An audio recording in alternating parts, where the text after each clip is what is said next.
Hello world, how's it going? Hope you guys are all doing great. If not, as always, I hope it gets better for you. So welcome everybody to my house. I am Lucas Bretz of LRB Aquatics. Actually used to be called LR Bretz Aquatics, this channel, but it's easier to just keep it LRB. But anyways, I wanted to share with you guys some of my goals for 2020 and this channel and this fish room, what I plan on doing, and just what I'm going to change up. So I know I've mentioned this in some of the live streams for those who do follow my Friday night live Q&As on 9:30 Eastern Standard Time. I have mentioned that, but I wanted to make another video to kind of cover it a little more. So I'm going to take you guys with me live.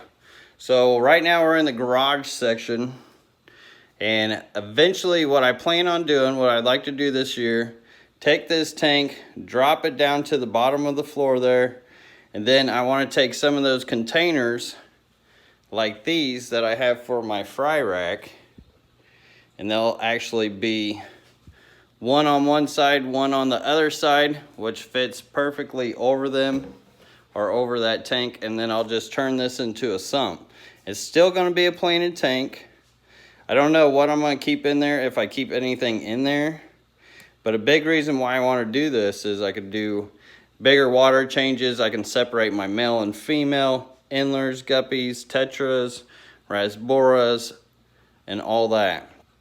So that'll give me a space for that, so I can get my breeders ready. And then over here, I'm going to get rid of this rack, and I'm going to put some water tables, which will kind of be like this, something like this, but it's not going to be like this. It's going to be huge. It's going to be about that depth, and then I want it about that size, so it's going to be like a big water table. And then I'll also have sumps on the bottom of that which flow through those tables, so I could actually stack quite a bit of them in a rack. And I haven't really seen anybody else do this, but I think it would be absolutely awesome for fry. And that's going to be my fry area where I can grow them out fast. Because who inspired me to do this was Ohio Fish Rescue, who actually had some of my rainbow fish fry in his pool.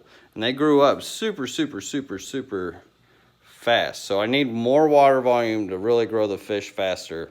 I think by doing that, making it a huge system, not only will it help me with my water changes, because a big problem with running a fish room and really letting the collectoritis get to you is maintenance management.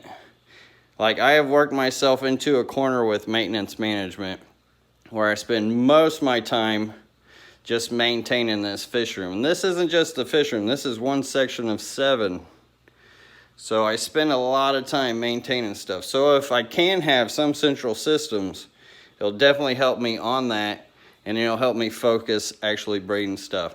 Now, many of you guys who've been watching my channel know I did finally get my fish room to where I wanted it, which was great last year.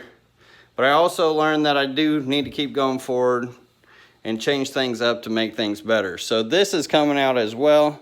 I'm gonna have another fry rack system over there to kind of hold juveniles before they grow out. And then many of you guys know who've been watching this channel that I've been working on the backyard and doing a bunch of pond systems out there. So those will be great for grow outs. And over here, this Corey rack, actually, the reason why I call it Corey rack is because Corey of Aquarium Co-op showed me how to build this. He had some video on it. I was like, oh, that's a quick, easy build. Some cinder blocks, 2x4s. It was, and it works pretty well. Can't really customize it a whole lot. You can a little bit. But I'm going to end up moving all this out. So this is going to be gone. I'm going to have this as open space, so I can actually do some projects and have space to do that indoors. And this rack actually over here will go along the side here, so it'll hold my breeders and whatnot. But that's in here as far as the goals. Now, somebody mentioned frag tanks earlier, which frag tanks are on the list. and I'll show you what I plan on doing with that. And I need to, like, running a business out of your home, it's not easy. If I could just do the YouTube part of it, it would be great. But since I got to do the fish room and business part of that just to make it work, it's a lot harder. But I need to get all this out, declutter a lot of stuff. This is actually a project, really cool project that I'm working on right now. The newt tank is definitely going to get done. I know I said I was going to get that done soon. I'm waiting on trying to get the right geotextile fabric for it. Serpa Design Tanner had mentioned to me to use that, but he hasn't gotten back to me on which ones are aquarium safe, because I don't want to mess up and get the wrong one. Now, I like this rack. I don't know if I'll end up doing anything with that. I'll probably still keep it. Definitely gonna clear this out. May turn this into terrariums or something. I think that would be really cool. Just get rid of all this stuff in here. I'll probably have to keep my boxes if I can't find another space for that. I think that would be cool. Have like terrarium displays up above, since they'll be kind of low maintenance. And then in here, I'm definitely gonna get my guest bedroom back. I was planning on doing a full fry rack build on this back wall, and it took me quite some time to decide not to do that. But I am gonna get rid of my 20 by 20 rack. I don't know what I'm gonna do with these racks or how am I even gonna get rid of them, but I'm gonna get rid of them. I am gonna keep this in here, and I'll probably just take that out, be back to a guest bedroom. Now I may be able to get some fry or frag tanks along this side, which I'd keep more shrimp in, and that's my plan with that, because I think frag tanks would be best for shrimp, just because you can get more tanks in and more shrimp in. But I definitely want them plumbed. That way I can do fast water changes and I don't have to maintain or put as much maintenance in them. I did get some new lights for my rainbow fish tank. Some of you guys saw a while back, which these are actually cheap LED lights. I got these from Walmart. Like, I think they were 17 bucks a piece. I believe they're 4,000 lumen, which isn't bad. And that's 125 long, so it's got a little depth to it. I definitely saw the guppy grass starting to grow back. It's already getting white roots and stuff, so that's a good sign. Erio's got nice new growth on it already just from that. Looks like the Luigia has good growth on that. So I'm also getting a bunch of old shop lights. Now, I used to use the eBay lights, the Aquatics. I'm not gonna be using those as much anymore just because they're harder to get now. They're made in China. They're getting pricier. You can't even get the 72-inch ones anymore. They work great, but still at the price of those shop lights, they're a little beefier, but you can get them for pretty cheap. I actually just ordered some off of Amazon too, and I'll keep up with you guys on that. But this is gonna stay the same as far as this, and this will probably mostly stay the same too. I've thought maybe one day I'll re-gut this and do frag tanks, but I don't know. That'd be a big mission. That's where it all started. But that's the plan for 2020 and the goals. I wish I could take you outside. Many of you guys have seen, but some of you guys haven't. But that's just another reason to stay tuned to see what ends up happening outside if you haven't seen, or just go through my channel. There's a tons and tons of videos. Oh, my hair is so crazy. It's so hot and muggy down here. That's the only bad thing about having a fish house too. In the wintertime, the condensation's a real pain in the butt. That sounds loud. Oh, Wesley's saying I'm being too loud. But yes, hello everybody in the chat. So I'm gonna stay on here for like maybe 5 minutes if you guys want to ask me any questions about the fish room, about plans, goals for this year. Let me get a chair over here. There we go. Whipping you guys around everywhere. How'd that feel? Woo! But yeah, lots of work. It's probably going to take me, I don't know how long it's going to take me. But that's the goal for this year. This is what I plan on doing.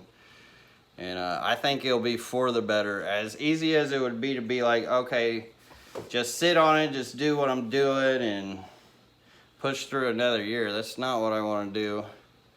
And I just got to do it, you know. Got to do it. Just do it, right? Boom, boom, boom. What did Wes get for Christmas? Asked Dwayne Kitchell. He got some Nerf guns. He got some clothes, bad toys, Hot Wheels.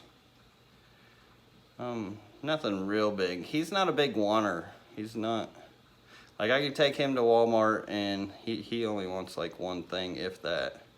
Do you plan on breeding anything new this year? So yes, this year I plan on, that's a big reason for these changes, is to be able to breed more. Like, I have all these tanks, I keep all these fish, but the actual focus on breeding them all isn't quite there, and I don't quite have the ability. Like, I can breed a few things here and there, but then I spend most of my time just managing the maintenance in here. And it's kind of frustrating. So I want to fix that. That's the big kicker of why I want to do all this, is to breed new stuff and then have more of a flow of fish breeding for you guys as well. Because I have a lot of rare rainbow fish that a lot of you guys have been wanting, and I unfortunately haven't been able to keep up with it like I wanted to, and now hopefully I can do this. Can we see the volcano guppies? You can, and I don't have any on the website right now, because they're like all mostly males. I went to go catch them and they all ended up being mostly males. Like, I had like 20 males or 30 males and like 4 or 5 females. So it really screwed things up for me. Let's see, kitty stand off. What are you doing, Sparky? We let the cats out. Now they're being all weird. Kitties, what are you gonna do? Well, let's go in here real quick. I'll show you the volcano guppies. You're going to focus more on shrimp. So yes, I'm going to get back into at least breeding more shrimp out for you guys. Like, I have shrimp. I haven't focused much. Like, I do try to breed them as much as I can, but the demand just grows and grows and grows. So it's hard to keep up with. Here are the volcano guppies. Kind of hard to see with that lighting. There they are. Will you be breeding and selling any new shrimp? Yes, here soon. Hawaiian blue Moscows are in the other utility room. Which, if you guys go into my last fish room tours, I actually made a 7-video series through each section. If you go into the utility one, there's the blue Hawaiian Moscow guppies. I think I called them something else though on the video, but they're in there.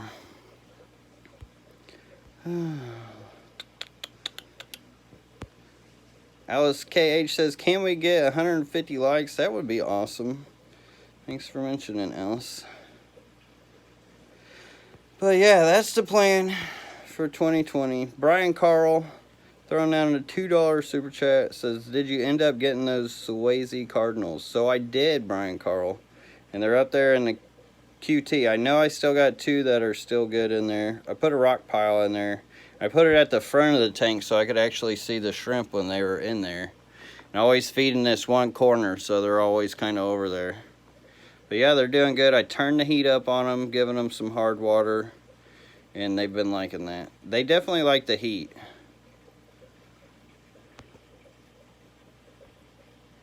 Do you have any emerald rainbow fish for sale, male and female? Not at the moment, I don't. Lucas, does Walmart carry 36-inch lights? I'm not sure. These were 48-inch. Not 100% sure. Dwarf crayfish with cherry shrimp, what do you think? It's working for me so far. So yeah, it's worked for plenty of people. Some people it hasn't. Some people it has. It depends, but alright. I want to keep this video kind of short. Seems like I should have probably done a Q&A. Oh my gosh. Beast Heart, looking to put a heater in stock tank. I am concerned about it melting the stock tank. Any suggestions? I know you have tanks outside. How do you prevent heater from melting your containers? So I have substrate in those containers. There's a lava rock you go complete out there on it, or either sand. and that's gonna be your buffer from the plastic. So yeah, you definitely don't want to put the heater right on top of the plastic. It will melt it. Just maybe use some substrates, some bricks, something to hold it in place so it'll work out for you. But all right, I'm gonna hop off here, everybody. I hope you all have a great one, and if I don't see you beforehand, Happy New Year to you all. And till next time, everybody, peace. Have a great one. Oh, yeah.